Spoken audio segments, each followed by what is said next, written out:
Souvent, j'ai eu peur de raconter mon histoire parce que je pensais, j'avais peur d'être jugée, de ne pas être crue, parce que ce que je vais raconter, c'est ce que la société veut cacher et c'est ce qui dérange le plus. Donc, je sais que ça va déranger beaucoup de personnes. Je sais que je vais me faire attaquer par certaines personnes qui voudront que je lave mon linge sale en privé, qui voudront que je me taise et que je rase les murs comme j'ai fait. J'ai j'ai eu peur qu'on dise que je joue la victime et j'ai été dans le déni que je ne souffre pas de ce qui m'est arrivé dans l'enfance et que il y a un poème là en anglais qui dit I'm the captain of my life, the master of my soul. Je suis le capitaine de ma vie, le maître de mon âme. Nouveau sur la chaîne, n'oubliez pas de vous abonner et d'activer la notification pour ne rater aucune de nos prochaines vidéos. Salut tout le monde. J'ai décidé de faire une série de vidéos pour expliquer mon histoire. Parce que ça me fait du bien et que j'ai envie de partager. C'est une histoire que j'ai fui, j'ai tout fait pour fuir mon histoire. J'ai jamais pensé qu'un jour j'arriverais à verbaliser ce que j'ai vécu. J'ai tout fait pour échapper. J'étais dans le déni de l'impact que mon enfance a eu sur moi. Et je me suis réfugiée dans les études, la pensée, pour un peu fuir mes sentiments.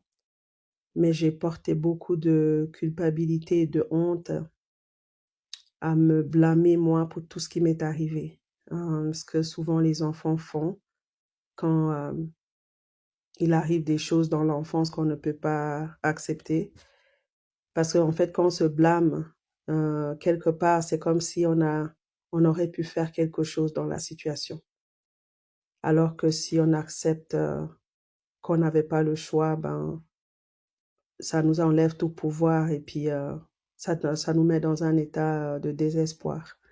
Alors que quand on se blâme, c'est paradoxal, mais c'est comme si j'aurais dû faire ça, c'est pas bon pour nous, mais ça nous garde, ça nous donne ce qu'on appelle en anglais agency. Ça veut dire qu'on a on a pouvoir sur le cours des choses. Donc, je vais commencer mon histoire à partir de l'âge de 12 ans. Parce que, voilà, c'est une histoire que j'ai écrite dans un livre que j'espère publier. Je l'ai écrit en anglais parce que mon enfance est passée en anglais. Et puis, voilà, ça me réconforte d'écrire en anglais. Bien sûr, ça sera traduit en français par moi ou quelqu'un d'autre. Il faut savoir que de mes 3 à mes 15 ans, j'ai pas vécu ni avec ma mère ni avec mon père. J'ai été placée par ma mère avec plusieurs personnes. Mais je vais raconter à partir de mes 12 ans parce que ça découle sur mon migration en Suisse et tout et tout. Et c'est là, je pense, j'allais dire c'est la période la plus difficile de mon enfance, mais bon, voilà, c'était un peu la merde, on va dire. Anyways, quand j'avais 12 ans, ma mère m'a placée chez un oncle qui venait de sortir de prison. Il avait passé 4 ans en prison. Bon, moi, j'aurais pas placé mes enfants là. Elle m'a placé ma petite sœur et moi chez cet oncle. Bon, lui, c'était pas le plus violent. Il était complètement négligent. Il s'en foutait de nous. Ce qui me torturait le plus, c'était de l'entendre d'être réveillé la nuit parce qu'il faisait l'amour avec sa copine. Et puis, moi, j'étais dans la pièce à côté. Et puis, je me disais, mais merde, quoi, pourquoi je dois tout le temps me retrouver dans des situations catastrophiques comme ça? Sa copine était très méchante avec ma petite sœur. Ma petite sœur avait une blessure au pied. Elle s'amusait à tremper un, un linge dans de l'eau chaude. Et puis, elle faisait couler l'eau dans la blessure. Et puis après, elle mettait du parfum. Enfin, bref.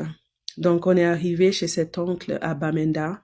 On a vécu 1 année avec lui.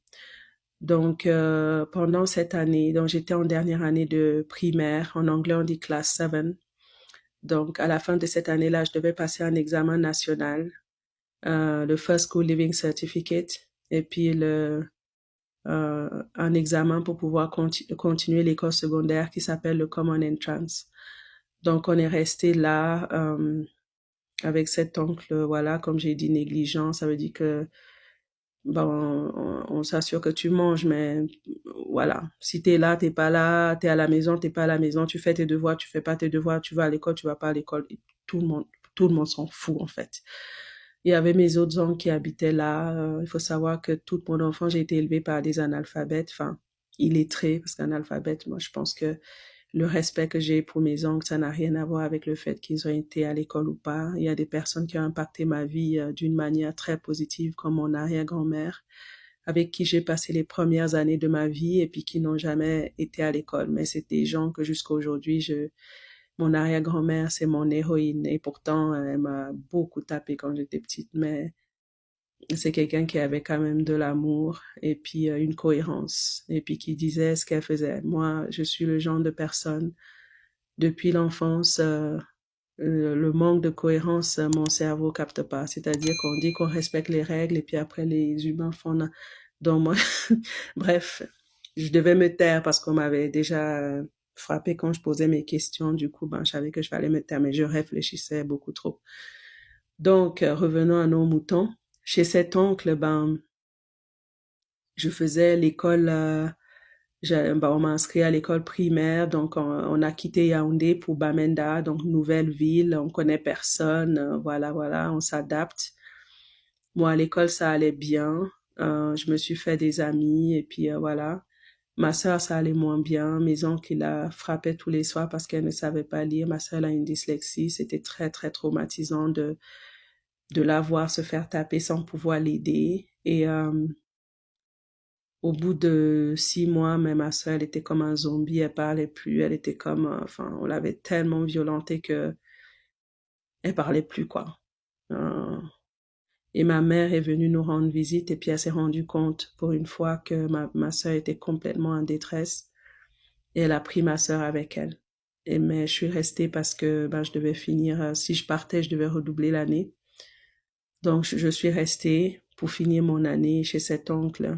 Et moi, ce que j'avais fait, c'est que je m'étais fait quelques amis pour m'aider. Il y avait une grand-maman qui vendait qui cuisinait le coquille. Elle ressemblait à mon arrière-grand-mère qui m'a élevée dans ma petite jeunesse. Ben, je me suis liée d'amitié avec elle et j'allais rester dans sa cuisine quand elle cuisinait enfin, quand elle faisait le coquille pour vendre. Je l'aidais un peu, ça me faisait du bien.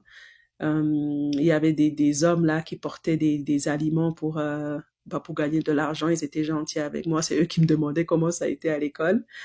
Et puis quelques voisins, je me suis un peu liée d'amitié, puis je me suis fait des amis à l'école.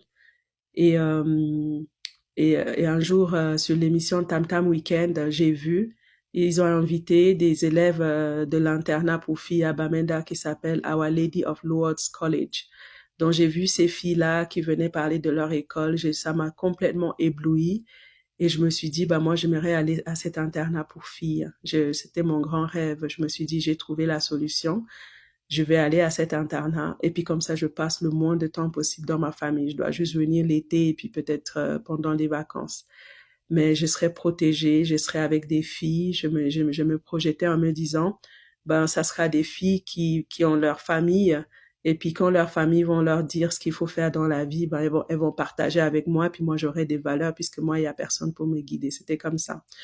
Donc, j'avais des copines jumelles qui s'appelaient Belinda et Miranda. Donc, quand leurs parents ont été les inscrire pour passer l'examen d'entrée à cette école, elles m'ont dit, et puis moi, j'étais toute seule à 12 ans, m'inscrire pour passer l'examen d'entrée. Et j'ai fait l'examen écrit, l'examen oral, il y avait 5 profs qui me posaient des questions, comment on écrit tel mot, tout ça.